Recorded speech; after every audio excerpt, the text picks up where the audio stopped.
Do you welcome YouTube's action stopping the money going to him because of his alleged behaviour? Well, I do actually, because one of the things I've always asked for, even as culture secretary, is that media giants actually do impose the restrictions that they lay down in their terms and conditions, which is something that hasn't always happened in the past, and it was something which was an issue during the passing of the online safety bill. And if online media giants did do that, then we wouldn't have any need for such a prohibitive online safety bill. And the reason for the bill was that they weren't doing that. They were printing their terms and conditions, but actually not abiding by them in any way whatsoever. They were just there to click on, and there was no responsibility on their part to keep people safe. And so, yeah, I'm really glad that they've done that, because I think YouTube have always been actually the most responsible compared to other online providers. So I'm not surprised YouTube have done that. But I'm also delighted to see that, because it acts as a beacon to other online providers to kind of say, look what YouTube do, look how they act in a responsible way in terms of their terms and conditions. You should do the same. Well, Elon Musk is zagging where they're zigging, though, aren't they? His whole shtick is that actually we want to be the place where people who have the opposite view to that, where free speech is sacrosanct in a very specific sense in his mind. He's come out in support of Russell Brand. He sees X or Twitter as the opposite of that, perhaps. Yeah, and aren't we all, I'm an absolute advocate for free speech, but don't we all of us who are advocates for free speech, don't we all say, as long as your speech isn't harming anybody in a physical or mental way, so as long as you're not inciting hatred or harming vulnerable adults or minors or young children. So free speech isn't this free for all where you can say whatever you like, regardless of the harm that your words cause. I don't think many people, if any people, advocate that, do they? No, I'm sure that's so. He's just a very different character, isn't he, Elon Musk?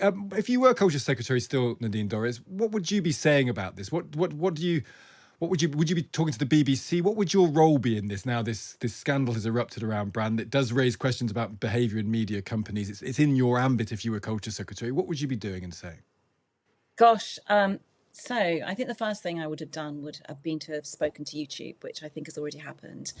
Obviously, as Culture Secretary, you have no influence over, you can't force them to do anything. But I think it's always useful for those online media giants who know that legislation is passing to know that the government are aware of what they're doing and how they're acting in terms of imposing and complying with their terms and conditions. So that was the first thing I would have done.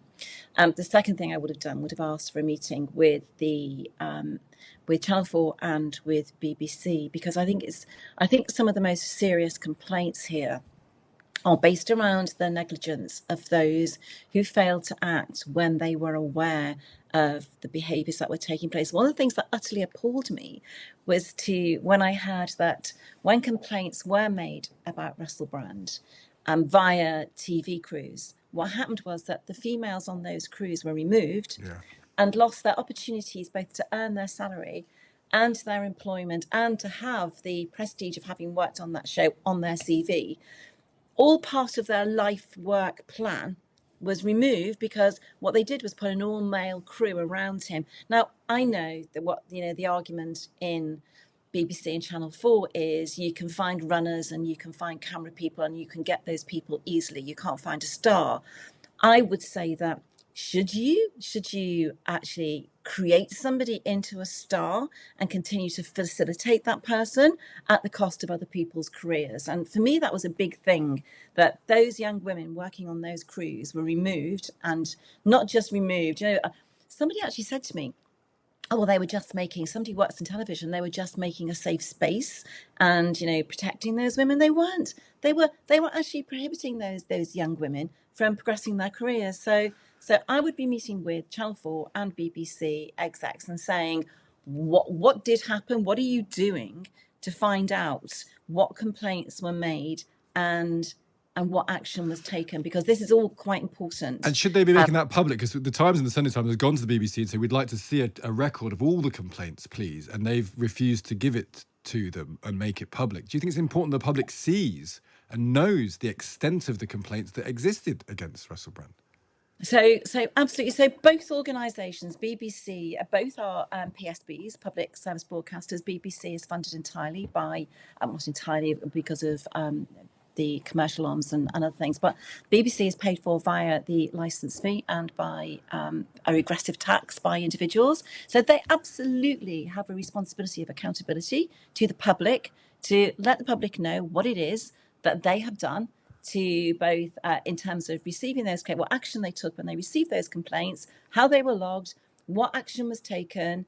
And the big question is, if you receive those complaints and if you had to take some form of action, why did you keep on? Why did you continue to facilitate somebody who was a predator, who was well known in the industry as being a predator, and continued to present a threat to young women who worked, not just who worked in those organisations, but who were even in the audience?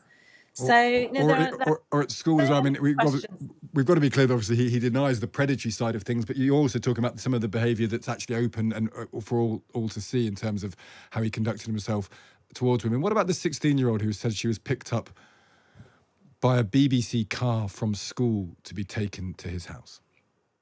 You know, I'm a mother of 3 daughters, and who are all young women now.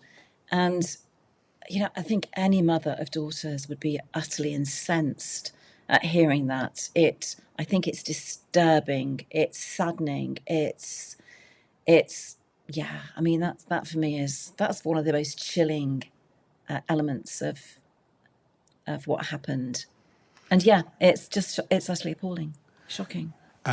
And do you think Tim David will have to come out for this? I mean, because where does this love? Because there's Russell Brand, he denies it. There's action being taken against him. There's the BBC and there's Channel 4. Where does this come to a head? Is this just an internal report that happens? Where do we learn to check whether this is still going on? I mean, do you believe, Nadine Dorries, you know the industry pretty well, is there a chance that there's predatory behaviour by people ongoing in media companies now? Oh.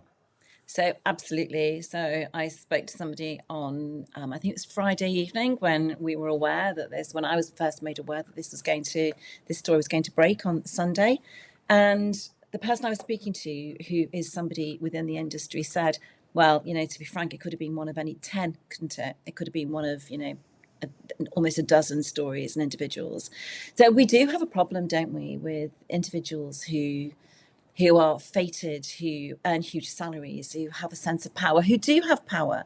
They have power over the lives of individuals who work on those programs, and power over the people who they're money makers. So they have power over the people who commission them and employ them. So we do have a problem in this country with it's almost a what is appropriate behaviour anymore? And where do people regard their moral values and responsibilities when they reach those positions of power? And I think that's the fundamental problem. People seem to think that they can get to these positions because there's been enough of them, you know, over recent years. People get to these positions of power and they believe that they can, as a result of that, they can send any kind of message, behave in any kind of way that they want to any individual that they regard as somebody who is captured by their power. And that debate, I think the Russell Brand, you know, it's wall to wall. There's almost no other story in the room. It's all Russell Brand. And I know someone has said to me it's a bit over the top. I don't think it is over the top, because I think it has to get to a point where there has to be a line drawn in the sand. Contracts, conditions of service and employment, terms and conditions of online providers, of commissioners, of broadcasting organisations. Something has to be done to put a line around, you know, what happens when you take people on, you employ people, you grow people into the stars that they become. There has to be, I hesitate to use the word legislative, but there has to be some kind of framework around how people behave and how they're grown into talent and how they behave once they get there. Maybe that could be a condition of license or something for a broadcaster. Well, that's a really good idea. Yeah, I hadn't thought of that. That's an excellent point.